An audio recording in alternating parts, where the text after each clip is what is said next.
Hello नमस्कार साथियों, राधे राधे। आपके अपने यूट्यूब चैनल समय अकेडमी पर आप सभी का स्वागत है। जैसा आप लोग जानते हैं, यूपी पुलिस री एग्ज़ाम होना है और हम इसके लिए प्रैक्टिस सेट और प्रीवियस ईयर प्रश्नों की ज़्यादा से ज़्यादा प्रैक्टिस कराएंगे, जिससे आप सभी की तैयारी सही हो सके। किसी प्रकार का यदि डाउट रह जाता है तो आप कमेंट बॉक्स में ज़रूर बताएं। जो साथी चैनल पर पहली बार आए हैं, चैनल को सब्सक्राइब करें, लाइक करें और शेयर करें। आपको बताना चाहेंगे कि इस चैनल पर आपको उत्तर प्रदेश पुलिस के लिए कंटिन्यू प्रैक्टिस दी जाएगी सब्जेक्ट वाइज, ठीक है। और आप साथियों से अनुरोध है कि वीडियो अच्छी लगे तो आप कमेंट बॉक्स में ज़रूर बताएं, जिससे हमारा हौसला अफजाई हो और आपके लिए हम दूसरी वीडियो लेके आएँ। क्यों आपको बताएं, उत्तर प्रदेश पुलिस री एग्ज़ाम कब होगा और कब होना है, इसके बारे में आप वीडियो में बने रहें, आपको वीडियो के अंत में बताएंगे। चलिए प्रश्न को देखते हैं। किस वर्ष साहित्य अकादमी पुरस्कार नहीं दिया गया? नहीं को ध्यान में दीजिए, देखना है आपको, ठीक है। तो इसका सही जवाब बी होगा, 1962 में नहीं दिया गया था और 1965, 2000 और 1955 में दिया गया था। साहित्य अकादमी पुरस्कार के बारे में कुछ और चीज़ें जान लेते हैं। साहित्य अकादमी पुरस्कार भारत में एक साहित्य सम्मान है। भारतीय संविधान की 8वीं अनुसूची में शामिल 22 भाषाओं के अलावा राजस्थानी और अंग्रेजी भाषा यानी कुल 24 भाषाओं में प्रदान किया जाता है। यह पुरस्कार पहली बार 1955 में दिया गया था, ठीक है। चलिए अगला प्रश्न देखते हैं। प्रश्न नंबर 2, निम्नलिखित में से कौन सा विकल्प शब्द और उनके विलोम शब्द की सही जोड़ी नहीं है? नहीं शब्द को ध्यान देना है आपको। राग का विराग होगा, यह विलोम शब्द है। व्यष्टि का समष्टि होता है और उत्तम का अधम होता है। इसका सही जवाब होगा ऑप्शन सी, बच्चा का विलोम शब्द बूढ़ा होता है, ठीक है। चलिए अगला प्रश्न देखते हैं। अगला प्रश्न आपका स्क्रीन पे है।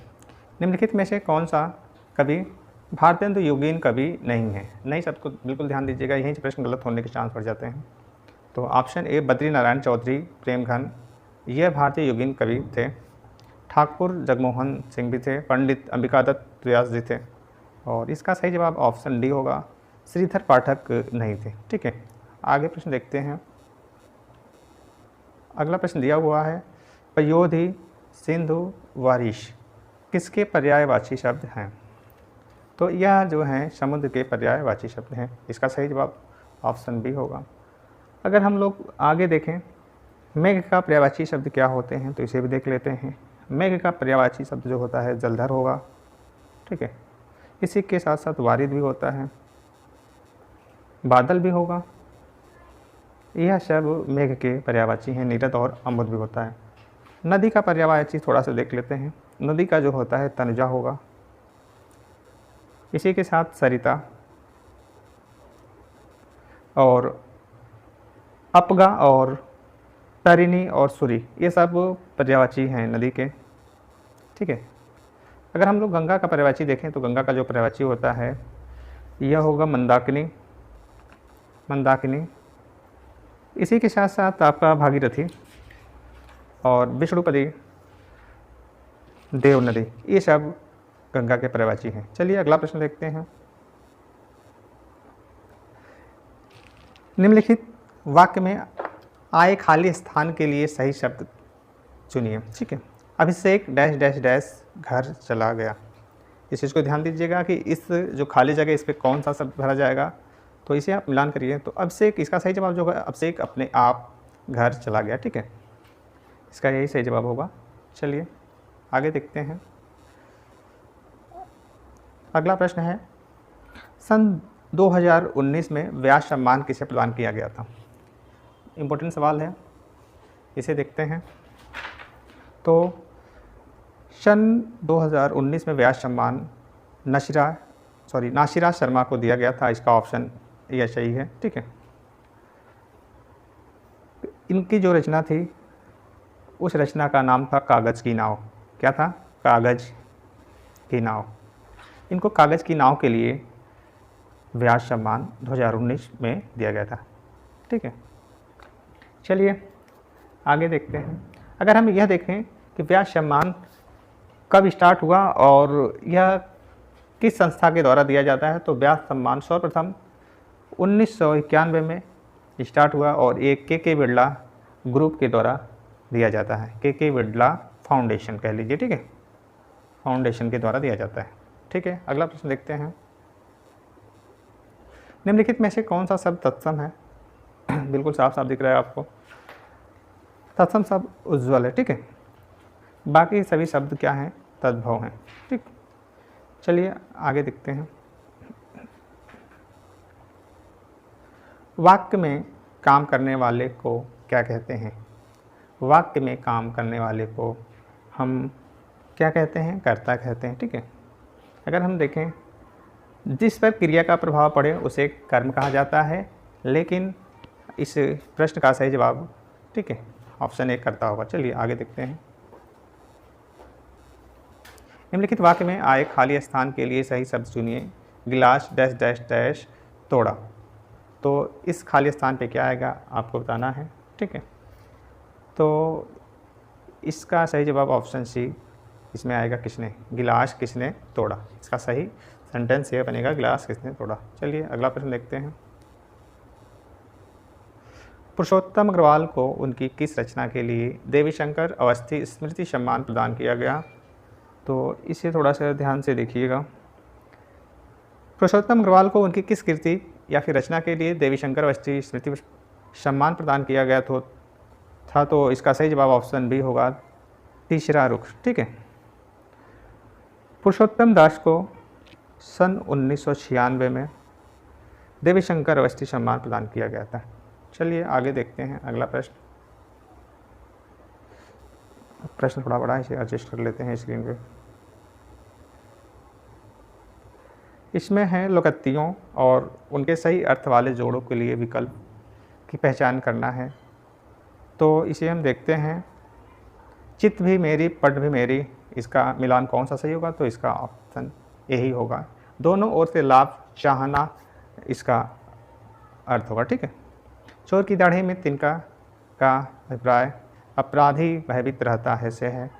नाच न जाने आंगन टेढ़ा का अभिप्राय, अयोग्यता का दोष दूसरों पर देना, और नेकी कर दरिया में डाल का आशय है भला करने वाला या फिर भला करके भूल जाना चाहिए, ठीक है। तो निंदा का विलोम शब्द क्या होगा, इसे देखते हैं। तो निंदा का जो विलोम शब्द होता है स्तुति होता है। इसका जवाब ऑप्शन ए सही होगा, ठीक है। थोड़ा सा हम इसे बड़ा कर लेते हैं, ठीक है। यदि इसी में देखा जाए तो राग का विलोम जो होगा द्वेष होता है, हाँ, और सम्मान का जो विलोम होता है अपमान होता है, ठीक है। सम्मान का क्या होगा? अपमान, ठीक है। चलिए अगला प्रश्न देखते हैं। भारतीय संविधान में 22 भाषाओं को आधिकारिक भाषा का दर्जा दिया गया है, जिनमें यह भाषाएं शामिल नहीं हैं। प्रश्न कह रहा है कि 22 भाषाएं जो संविधान में या फिर संविधान की 8वीं अनुसूची में हैं, उसमें से कौन सी भाषा हैं जिनको भारतीय संविधान में भाषा का दर्जा नहीं दिया गया है? तो वो भाषाएं आपकी है ऑप्शन डी, ठीक है, भोजपुरी। यदि हम देखें कि भारतीय संविधान की वह कौन कौन सी भाषाएं हैं जो भारतीय संविधान में इनको दर्जा दिया गया है, तो हम बोल देते हैं असम, बंगाली, बोडो, डोंगरी, गुजराती, हिंदी, कन्नड़, काश्मीरी, कोंकणी, मैथिली, मलयालम, मणिपुरी, मराठी, नेपाली, उड़िया, पंजाबी, संस्कृत और संथाली, सिंधी, तमिल, तेलुगु, उर्दू। ये 22 भाषाएं हैं जो भारतीय संविधान के 8वीं अनुसूची में शामिल हैं। चलिए अगला प्रश्न देखते हैं। अगला प्रश्न है, जिस पर क्रिया का प्रभाव पड़े उसे क्या कहते हैं? ठीक है, जिस पर क्रिया का प्रभाव पड़े उसे क्या कहते हैं? दोस्तों, उसे कर्म कहा जाता है। ठीक है, जिस पर क्रिया का प्रभाव पड़े उसे कर्म कहते हैं। ऑप्शन सी सही है। चलिए आगे देखते हैं अगला प्रश्न। अगला प्रश्न दोस्तों है, निम्नलिखित वाक्यांश में अपादान कारक प्रयुक्त हुआ है। ठीक है, कह रहा है कि इनमें से कौन से में अपादान कारक प्रयुक्त हुआ है? तो श्याम का घर पेड़ से गिरना, या फिर पेड़ से गिर पड़ा, उसी के नीचे आरी से काटा। तो इसका सही जवाब ऑप्शन बी होगा, पेड़ से गिर गया। इसमें अलगाव का बोध हो रहा है और ये अपादान कारक है। ठीक है, यदि इसमें हम बात करें श्याम का घर, तो इसमें में का संबंध है, ठीक है। और आरी से काटा करण कारक का संबंध है, ठीक। आगे देखते हैं अगला प्रश्न। अगला प्रश्न यह कहता है निम्नलिखित में से सही वाक्य की पहचान कीजिए, ठीक है। ये 4 ऑप्शन है, इसमें से सही वाक्य की पहचान करना है। पहला ऑप्शन है मैं रविवार के दिन तुम्हारे घर आऊँगा, मैं रविवार को तुम्हारे घर आऊँगा, मैं रविवार को तुम्हारे घर को आऊँगा, मैं रविवार दिन को तुम्हारे घर आऊँगा। तो इसका जो सही जवाब होगा ऑप्शन बी होगा, ठीक है, कि मैं रविवार को तुम्हारे घर आऊँगा। आगे देखते हैं निम्नलिखित में से सही वाक्य की पहचान करना है। तो सेम वैसे ही प्रश्न हैं और इसमें 4 ऑप्शन दिए गए होते हैं। इसमें जो सही वाक्य है उसकी पहचान करके हमें जवाब देना है। तो इसका सही जवाब होगा ऑप्शन ए, वह क्या जाने कि मैं कैसे जी रहा हूँ, ठीक है। आगे बढ़ते हैं अगले प्रश्न पे। विरोधी पक्ष का वाक्यांश के लिए एक सार्थक शब्द कौन सा होता है? विरोधी पक्ष के लिए एक कोई सार्थक शब्द अगर बताना है हमें, तो विरोधी पक्ष के लिए सार्थक शब्द जो होता है वो विपक्षी होता है। इसका सही जवाब ऑप्शन बी होगा, ठीक है। आगे देखते हैं अगर हम इसमें पक्षपाती कहें तो किसी एक का पक्ष लेने वाले को पक्षपाती कहा जाता है, ठीक है। और द्विपक्षी कहा जाए तो दोनों पक्ष में पढ़ने वाले को द्विपक्षी कहा जाता है। आगे अगला प्रश्न, निम्नलिखित में से कौन सा संधि विच्छेद का एक गलत उदाहरण है? यह संधि विच्छेद का इसमें एक गलत उदाहरण है, उसी को हमें देखना है, ठीक है। तो इसका जो गलत उदाहरण ऑप्शन डी है और बाकी सब तो सही हैं। जैसे महा प्लस औज बराबर महौज, यहाँ पे महौज, ठीक है। यह आपकी विधि संधि होती है। पौधन पोधन, जैसे पौधन अक बराबर पावक, ठीक है। इसमें क्या हो जाएगा? पावक होगा। यह आपकी अयादी संधि है। 9 प्लस इक बराबर नाविक, ठीक है, नाविक हो जाएगा। यह आपकी अयादी संधि, ठीक है। अगला प्रश्न देखते हैं, निम्नलिखित में से कौन सा तत्सम तद्भव जोड़ी का सही विकल्प नहीं है? ठीक है, तत्सम और तद्भव शब्द का कौन सा सही जोड़ी नहीं है? तो इसका सही जवाब होगा ऑप्शन सी, चक्र का गोला जो है यह तत्सम का सही जोड़ी नहीं है, ठीक है। बाकी सूत्र का सूत होता है, हस्त का हाथ और ग्राहक का गाहक होता है, ठीक है। आगे देखते हैं, सुधि मनीषी बुद्ध निम्नलिखित में से किसके पर्यायवाची शब्द हैं? तो बता रहा है कि सुधि मनीषी बुद्ध निम्नलिखित में से किसके पर्यायवाची शब्द हैं? तो यह जो हैं आपके पंडित के पर्यायवाची शब्द हैं, ठीक है। किसके हैं? पंडित के। ऑप्शन ए सही है। अगर इसी में हम लोग गुरु का पर्यायवाची देखें तो गुरु का जो पर्यायवाची होता है ये आपका हो जाएगा शिक्षक, क्या होगा? शिक्षक। और इसी के साथ साथ आपका आचार्य, ठीक है, आचार्य। और आपका उपाध्याय, यह गुरु का पर्यायवाची होता है। धनिक आदि पर्यायवाची हम लोग देखें तो अमीर हो जाएगा, अमीर। अमीर के साथ साथ आपका रईस हो जाएगा, दौलतमंद हो जाएगा और धनवान, ठीक है, धनवान। यह अमीर का पर्यायवाची है।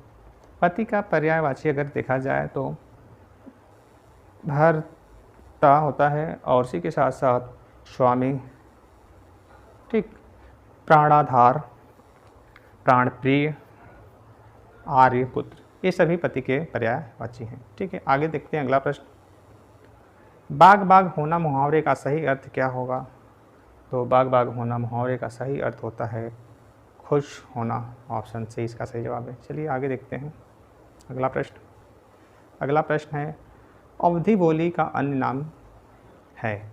अवधि बोली का दूसरा क्या नाम है? तो इसका दूसरा नाम जो होता है कौशल होता है, फिर कौशली बोली होती। ऑप्शन ए सही। चलिए अगले प्रश्न पे चलिए हम लोग अगला प्रश्न देखेंगे, निम्नलिखित उपन्यासों में कौन सा मृदुला गर्ग द्वारा रचित नहीं है? नहीं को थोड़ा सा ध्यान देना है। तो इसका सही जवाब ऑप्शन बी होगा, रुकोगी नहीं राधिका। ये जो रचना है उषा प्रियंवदा की है, ठीक है, उषा प्रियंवदा की है, प्रियंवदा की है। आगे जो है उसके हिस्से की धूप, उसके हिस्से की धूप जो रचना है यह 1975 में रची गई है, 1975 में, ठीक है। आगे देखिए चितकोबरा जो है आपका 1979 में रची गई है और मैं जो है 1984 में, ठीक है, 1984। चलिए अगला प्रश्न देखते हैं। निम्नलिखित में से किस साहित्यकार को प्रेमचंद की कहानियों का कालक्रमानुसार अध्ययन के रूप में या फिर अध्ययन के लिए व्यास सम्मान प्रदान किया गया था?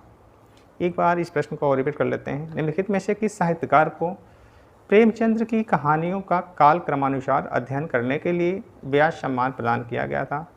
तो इसे देखते हैं, इसका सही जवाब क्या होगा। तो इसका सही जवाब जो है कमल किशोर गोयनका को, ठीक है, दिया गया। और यह पुरस्कार जो इनको प्रदान किया गया था 2014 में, ठीक है। कब किया गया था? 2014 में। चलिए अगला प्रश्न देखते हैं।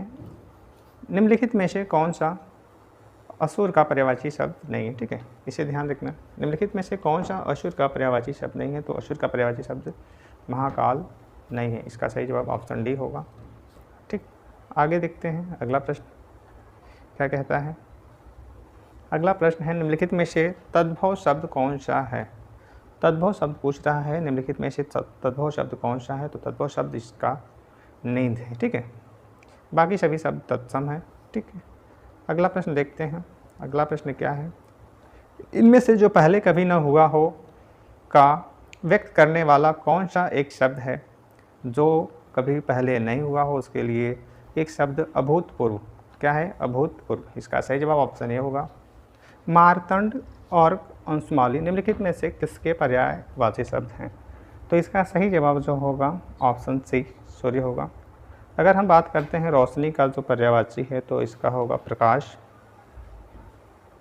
इसी के साथ साथ रोशनी का जो पर्यायवाची है प्रभा होगा, प्रभा और ज्योति, ठीक है। अगर हम बात करें चंद्र का पर्यायवाची जो होगा, यह जो होगा चांद होगा। चांद के साथ साथ हिमांशु, हिमांशु के साथ साथ शशि होगा, ठीक है। शशि के साथ साथ सारंग, निशाकर, ये सारे चंद्र के पर्यायवाची हैं। अगर हम देखें रेखा का पर्यायवाची तो रेखा का पर्यायवाची जो होता है लकीर होगा। क्या होगा दोस्तों? लकीर। रेखा का पर्यायवाची लकीर होता है। अगला प्रश्न देखते हैं। मैं भंगी हूँ किसकी आत्मकथा है? तो यह जो आत्मकथा है ये भगवान दास की है। इसका सही जवाब ऑप्शन सी होगा। यह आत्मकथा 1981 ईस्वी में लिखी गई। यह हिंदी साहित्य की पहली दलित आत्मकथा मानी जाती है, ठीक है। अगला प्रश्न देखते हैं। मलबे का मालिक कहानी के कहानीकार कौन है? तो मलबे के मालिक कहानी के कहानीकार मोहन राकेश हैं। इसका सही जवाब ऑप्शन बी होगा। इसी के साथ आगे हम लोग मोहन राकेश की एक आध रचनाएं और देख लेते हैं। अंडे के छिलके, क्या है? अंडे के छिलके, छिलके। इसी के साथ एक इनकी और रचना है आधे अधूरे। क्या है? आधे अधूरे, ठीक है। ये सारी मोहन राकेश की रचनाएं हैं। इसी के साथ ये क्लास समाप्त करते हैं। और आपको बता दें कि उत्तर प्रदेश पुलिस का जो एग्ज़ाम होना है, माननीय मुख्यमंत्री उत्तर प्रदेश के द्वारा ये कहा गया था कि आने वाले 6 महीनों में इनकी परीक्षाएं पूर्णतः कराई जाएगी। तो इस चीज़ को देखते हुए जैसे ही लोकसभा चुनाव ख़त्म होता है और उसके बाद संभावित डेट इसकी अगस्त सितंबर या ऐसी के आसपास जाएगा। तो दोस्तों समय नहीं है और अभी से तैयारी में लग जाइए। जिन साथियों का पहली परीक्षा जो एग्ज़ाम डेट पड़ा था जिसमें पेपर दिए थे, उनमें अगर कोर्स नहीं कर पाए थे यदि, या फिर कोर्स कर लिए थे जो नहीं कर पाए थे साथी, दोनों के लिए वीडियो बहुत ही महत्वपूर्ण होगी। इस क्लास को कंटिन्यू देखते रहिए। अगर वीडियो में किसी प्रकार की कोई चीज़ें या फिर किसी प्रकार कोई डाउट रह जाता तो कमेंट बॉक्स में ज़रूर बताएं। हाँ, आज के लिए इतना ही। मिलते हैं अगली वीडियो में, तब तक के लिए धन्यवाद।